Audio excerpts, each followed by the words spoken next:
26장.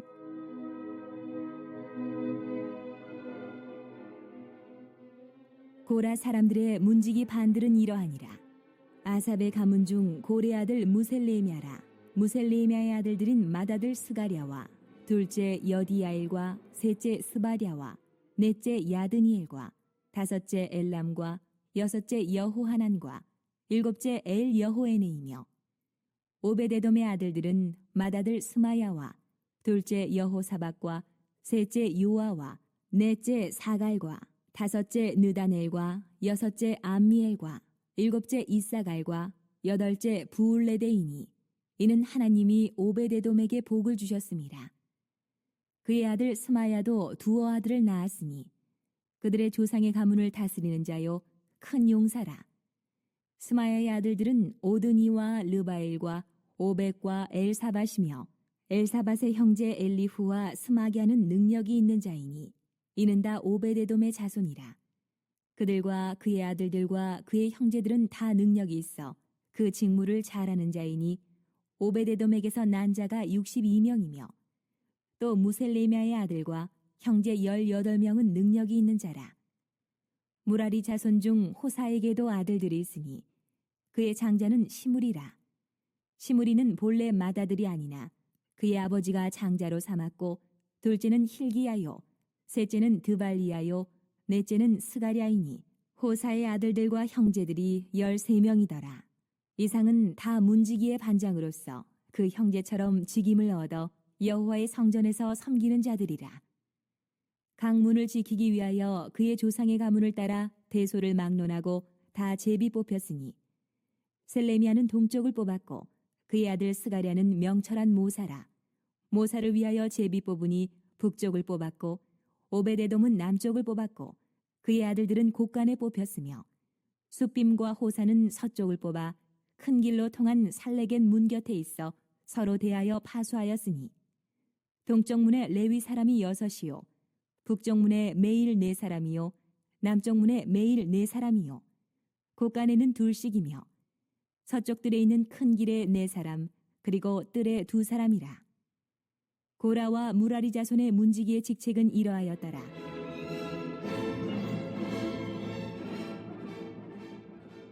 레위 사람 중에 아히야는 하나님의 전 곳간과 성물 곳간을 맡았으며 라단의 자손은 곧 라단에게 속한 게르손 사람의 자손이니 게르손 사람 라단에게 속한 가문의 우두머리는 여히엘리라.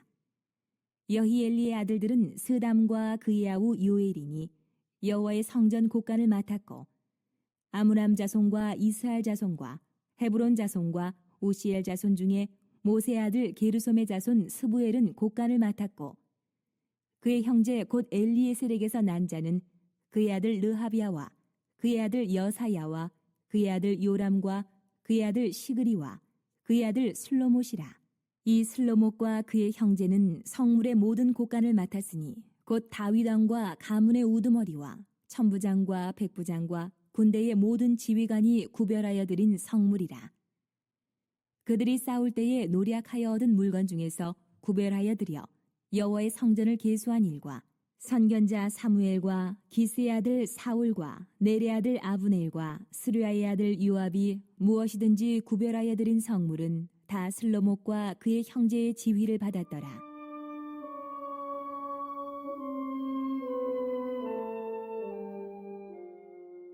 이스라엘 자손 중에 그나냐와 그의 아들들은 성전 밖에서 이스라엘의 일을 다스리는 관원과 재판관이 되었고 헤브론 자손 중에 하사비아와 그의 동족 용사 1700명은 요단 서쪽에서 이스라엘을 주관하여 여호와의 모든 일과 왕을 섬기는 직임을 맡았으며 헤브론 자손 중에서는 여리야가 그의 족보와 종족대로 헤브론 자손의 우두머리가 되었더라.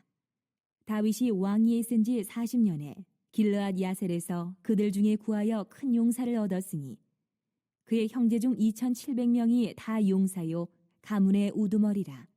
다윗 왕이 그들로 루벤과 갓과 므낫세 반 지파를 주관하여 하나님의 모든 일과 왕의 일을 다스리게 하였더라.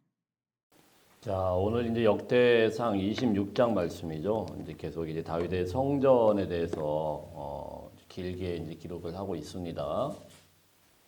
그중에 특별히 23장 말씀부터는 이제 레위인들의 직무에 대해서 아주 조직적이고 아주 자세하게 기록이 되어 있어요. 그래서 이제 24장 말씀 같은 경우는 레위인들에게 있어서 특별히 제사장, 제사장이 예배의 핵심이겠죠. 제사장의 반차에 대해서 24 반차에 대해서 쭉 나오고 있고요. 25장에서는 그 후에 이제 찬양대를 조직하여서 그러니까 제사장과 또 찬양대 같은 경우는 예배 드리는 데 있어가지고 가장 핵심 아니겠습니까? 오늘날로 치면은 제사장의 목사님이라고 치면 뭐 찬양대는 당연히 찬양 예배 전체를 주관하는 찬양대가 되겠죠. 자, 이게 예배의 가장 핵심적인 사람들에 대해서 쭉 25장, 24장 나오고 있습니다. 그 다음에 이제 26장 오늘 말씀은요. 어찌 보면은 성전에서 예배 중심은 아니지만 또 가장 중요하게 역할을 해야 되는 그 뒤에서 숨어 있는 숨은 봉사자들이다 이렇게 볼 수가 있겠습니다. 뭐 문지기라든가 곳간지기 이렇게 되어 있는데 곳간지기는 오늘로 치면 뭐 재정 관할하는 그런 사람이다 이렇게 보시면 되겠습니다. 성전 안에 이제 들어와 있는 것들을 관할하고 개수하고 자 이런 일들을 하고 문지기는 이제 이 성전이 워낙 크니까 이쪽 저쪽으로 들어오는 문을 관리를 하죠. 왜냐면 거기에 들어올 때 아무나 들어올 수가 없고 거룩하게 구별된 사람들만 또 짐승이나 이런 것들이 들어와야 되는 그런 것들 다 관할을 해야 되니까 또 굉장히 중요한 역할을 합니다. 그러니까 화려하게 드러나는 어떤 제사장이라든가 찬양대는 아니지만 묵묵히 뒤에서 보이지 않게 이 많은 사람들이 성전을 관리하고 또 섬겨나가고 또 재정적인 안정을 또 책임지고 자 그래서 이런 사역들이 다윗이 세부적으로 다 해놓았기 때문에 예루살렘 성전이 참 아름답게 세워지고 또 계속 하나님 앞에 예배드리는데 부족함이 없었던 것이죠. 자, 오늘날 마찬가지입니다. 특별히 오늘날도 교회가 은혜롭게 가기 위해서는 물론 목사가 중요하죠. 목사님은 목사의 그 직무를 충분히 감당을 해야 되고 예배의 전체적인 집례를 하는 게 중요하지만 또 찬양대도 중요하죠. 찬양대 또 찬양하는 거 또 찬양 리더 앞에서 서서 이끌어가는 사람들 굉장히 중요합니다. 근데 그것도 중요하지만 뒤에서 숨어서 우리 봉사하는 그런 이제 여러 가지 사역들, 자, 이런 것들이 얼마만큼 유기적으로 또 자발적으로 또 은혜롭게 돌아가느냐에 따라서 교회가 은혜로운지 안 은혜로운지 이런 것들이 판가름되는 거 아니겠습니까? 숨어서 교회를 지탱하고 봉사하는 많은 일꾼들이 있지 않습니까? 뭐 하다 보면은 뭐 청소하는 분도 계시고 식당을 책임지는 분도 계시고 자 이런 사람들 한 사람 한 사람이 절대로 그냥 소홀히 가서는 안 된다라는 것입니다. 굉장히 중요한 직책이다라는 것이죠. 자 그래서 오늘 26장 말씀에는 크게 세 가지 정도로 성전에 지키는 이 사람들이 나와가고 있는데요. 1절부터 19절까지는 이제 문지기들에 대해서 쭉 나옵니다. 성전 문이 많았어요. 이 문을 지키고 24시간 경비를 하면서 출입구를 이제 이렇게 지키는 그런 문지기들이 나왔고요. 그리고 이제 20절부터 28절까지 말씀을 보면 성전의 곳간지기, 그러니까 창고죠. 성전의 창고를 지키는 그런 사람들, 창고를 맡은 사람들이죠. 그러니까 이제 헌금을 누가 하면 헌물이라든가 뭐 지금처럼 뭐 은행에다가 딱 맡기면 되는 게 아니고 이때는 뭐 다 전리품이니까 뭐 큰 물건들 아닐 겁니까? 자, 이런 것들을 이제 지키는 거죠. 그러니까 지금으로 보면은 재정부나 마찬가지예요. 자, 이런 역할을 하는 사람들. 그리고 마지막에 29절부터 32절까지는 성전의 일반적인 어떤 행정과 사무를 담당하는 그 행정 담당하는 그런 사람들이 있고요. 또 한 가지 성전과는 상관없는데 재판관들에 대해서 쭉 나오고 있습니다. 자, 먼저 이제 1절부터 19절까지는 문지기들이죠. 자, 이 문지기다 그러면 우리는 그냥 출입문만 관리하고 우리 경비원들 생각하고 뭐 이렇게 생각하실 수 있겠지만 사실은 성전의 문지기는 그런 역할도 하지만 제일 중요한 것이 부정한 것들이 성전 안으로 들어오지 못하도록 해야 되는 굉장히 까다로운 직책이에요. 이렇게 다 검열을 해서 부정한 것들이 그 안에 들어오지 못하도록 딱 막고 그래서 거룩한 것과 속된 것을 다 구별을 해야 되는 1차적인 관문이고 경계선이 바로 문지기죠.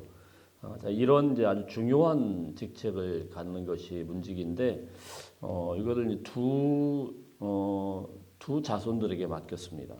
첫 번째 1절에 보면 1절 한번 읽어볼까요? 시작. 고라 사람들의 문지기 반들은 이러하니라. 아삽의 가문 중 고레의 아들 무셀레미아라. 자, 고라 사람들의 문지기 반 이렇게 되어 있습니다. 고라 자손들 많이 들어봤죠? 고라 자손들이 문지기를 대대적으로 이어오고 있었고요. 또 하나는 자, 10절 말씀 볼까요? 10절 말씀 시작. 므라리 자손 중 호사에게도 아들들이 있으니 그의 장자는 시므리라. 시므리는 본래 맏아들이 아니나 그의 아버지가 장자로 삼았고. 자, 또 한 자손은 누구냐면은 므라리라는 사람의 자손. 이렇게 두 자손이 문지기를 맡아서 책임지게 됐어요. 이 규모가 얼마나 컸냐면 약 한 4천 명 정도 되었다고 합니다. 문지기만 4천 명이에요. 그리고 24반으로 나눌 정도로 그 규모가 어마어마했고요. 그 일들을 아주 조직적으로 순번에 따라서 계속 돌아가면서 하고 있었다라는 겁니다. 자, 이 사람들 중에 아주 특별한 이름이 좀 나옵니다. 우리 4절 한번 보겠습니다. 4절 시작.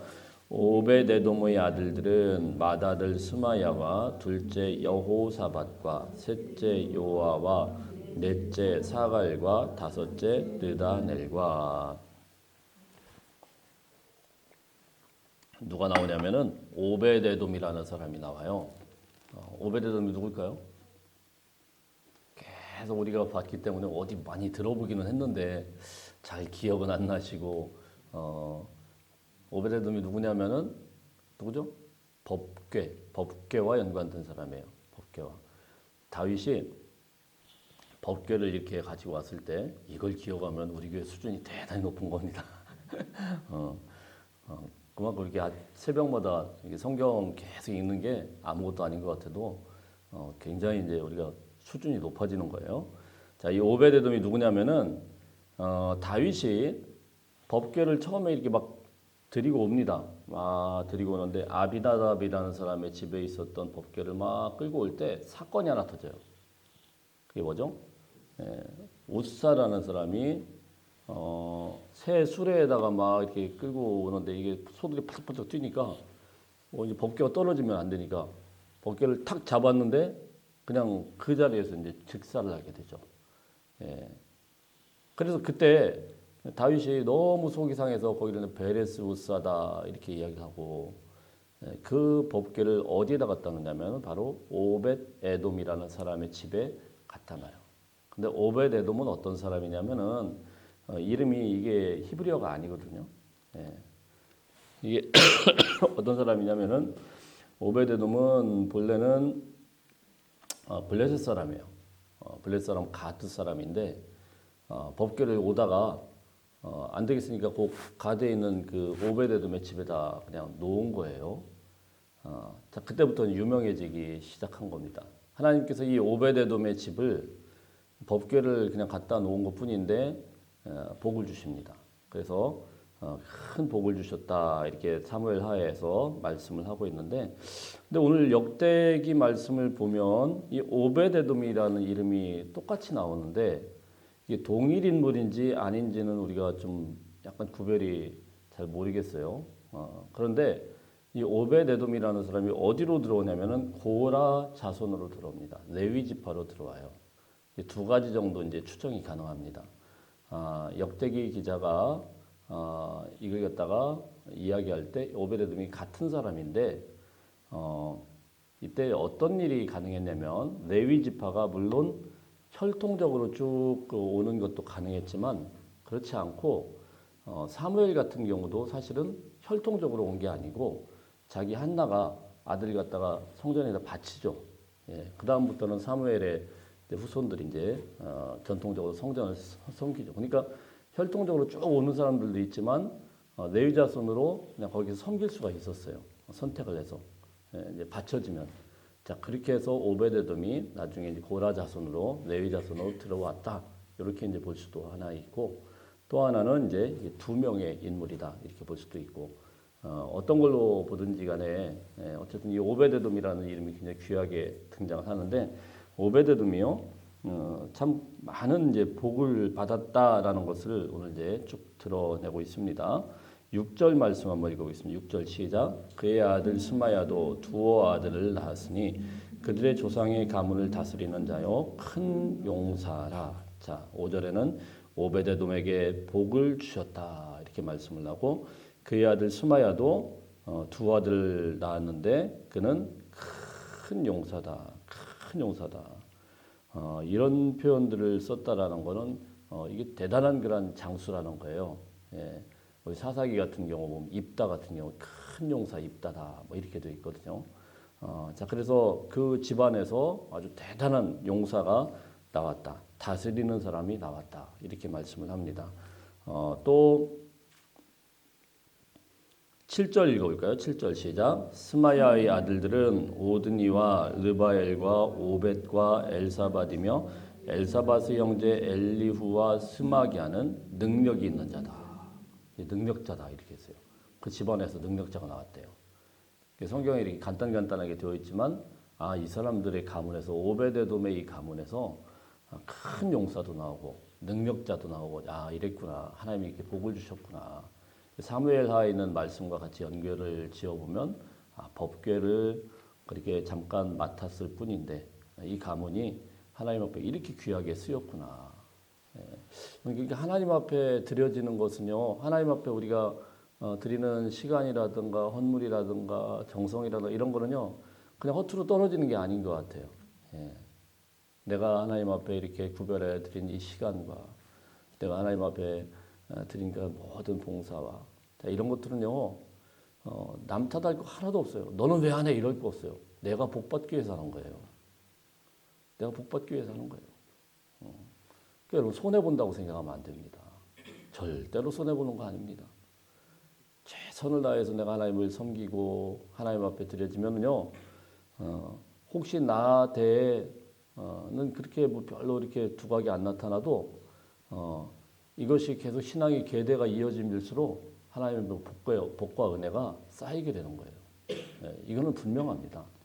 뭐 부모가 뭐 잘나가지고 뭐 부모가 뭘 이렇게 해서 그게 막 축적되고 이렇게 된 게 아니고 신앙의 전통이라는 게 그렇게 무섭더라고요. 신앙의 전통이 참 무서워요. 그래서 여러분 주님 앞에 정말 열심히 올 한 해 봉사하면서 달려오게 되었는데 이거를 어떤 분들 보면은 이렇게 연말쯤 되면은 속상해 하시는 분들이 계셔요. 가끔. 내가 이렇게 열심히 했는데 말이야. 내 마음도 몰라주고. 여러분 내 마음 몰라준다고 사람들한테 투덜투덜 대지 말고 하나님께서 다 보고 계세요. 하나님이 여러분의 마음의 중심을 다 보고 계시고 하나님이 또 그걸 보셔서 오베데돔처럼 정말 그 자손의 후손들에게 복 주시고 은혜 주시고 붙들어 주시고 오늘 이 은혜로 살아낼 수 있는 저와 여러분들 되시길 바랍니다. 자, 우리 10절 말씀에는 또 특이한 것을 한번 이야기를 하죠. 10절 한번 보겠습니다. 시작. 무라리 자손 중 호사에게도 아들들이 있었으니 그의 장자는 시므리라. 시므리는 본래 맏아들이 아니라 그의 아버지가 장자로 삼았고 시므리라는 사람이 있는데 시므리 사람은 원래 맏아들이 아니었는데 그의 아버지가 장자로 삼았다. 가끔 이런 경우가 있습니다. 뭔가 원래는 맏아들을 통해서 이렇게 이어져 가야 되는데 이 장자가 이제 뭔가 문제가 생기는 경우가 있죠. 갑자기 심각한 죄를 범했다거나 어떤 좀 문제가 있을 때 그때 이제 다른 사람을 이제 장자로 입양을 하죠. 사실은 이스라엘의 지파도 그런 꼴입니다. 본래는 르우벤이 장자인데 유다가 이제 셋째 아들인데 유다가 사실 장자 지파처럼 올라가게 되죠. 자, 이런 것처럼 이제 그런 사건이 있었다. 이렇게 좀 특이한 이야기를 하고 있습니다. 자, 우리 13절 볼까요? 13절 시작.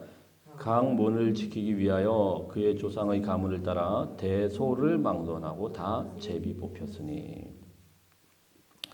자, 이 문지기들은 강문을 막론하고 어떻게 했다고요? 제비 뽑아서 했다. 제비 뽑았다. 이렇게 다 이렇게 제비를 뽑았어요.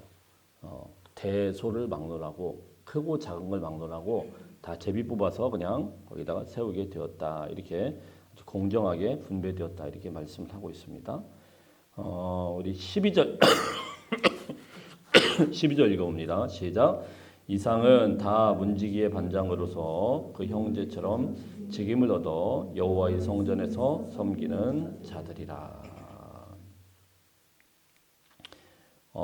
이 사람들이 문지기의 반장인데 어떻게 했다고요? 그 형제처럼 직임을 얻었다. 이 말은 무슨 말씀이냐면은 앞에서 제사장이나 찬양대처럼 다른 형제들처럼 중요한 직책을 맡은 사람이나 똑같이 직임을 얻고 똑같이 주의 일을 감당을 했다.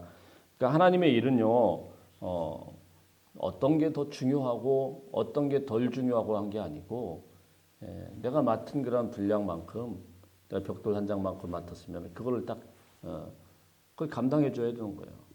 그걸 감당하지 않을 때 거기서부터 문제가 생기는 거 아니겠습니까? 공동체 아니겠어요?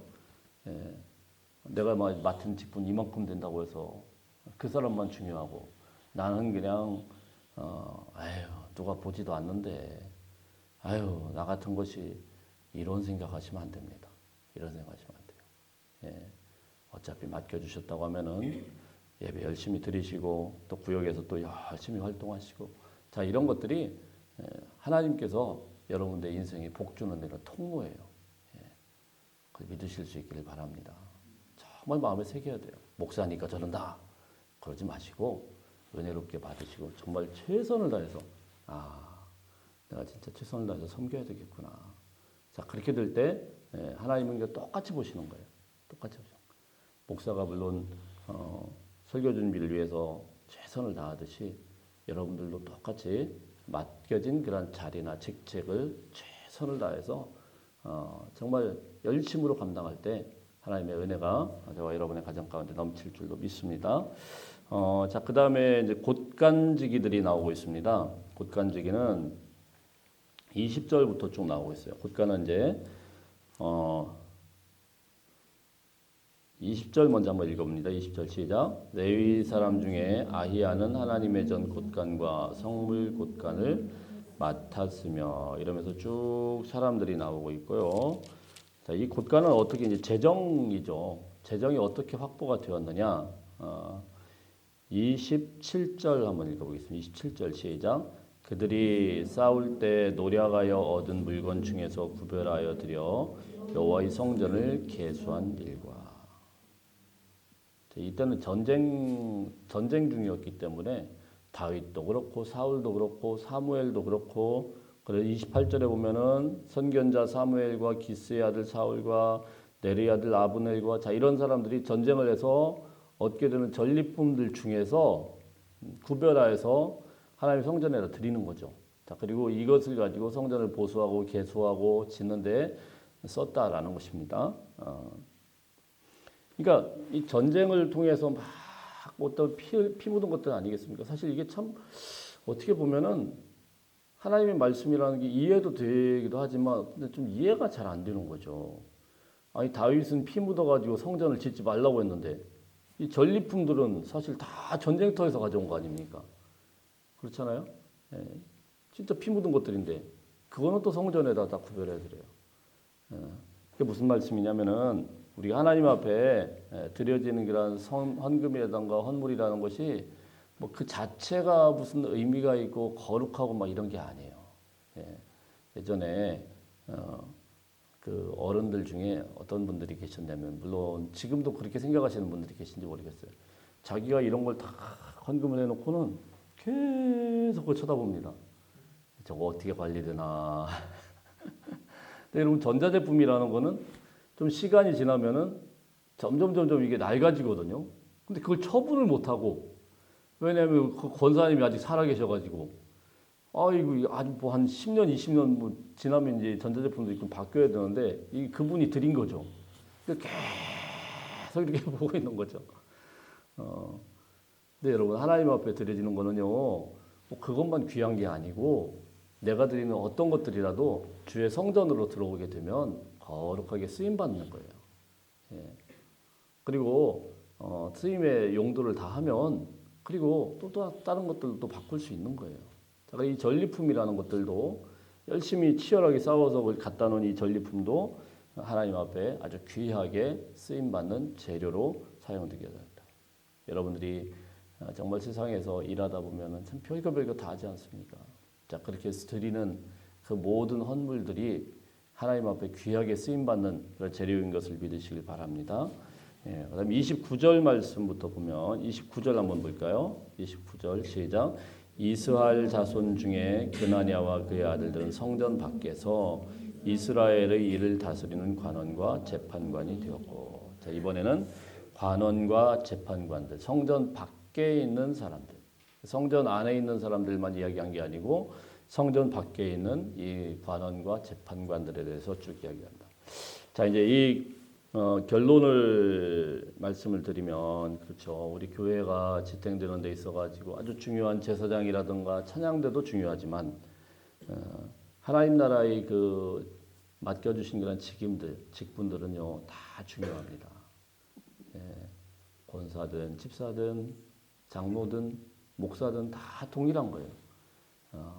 그래서 나름대로 그 맡겨진 그런 직분들을 최선을 다해서 정말 열심으로 감당하면 되는 겁니다. 예. 어떤 분들은 그 잣대에 대해서 자꾸 이렇게 기준을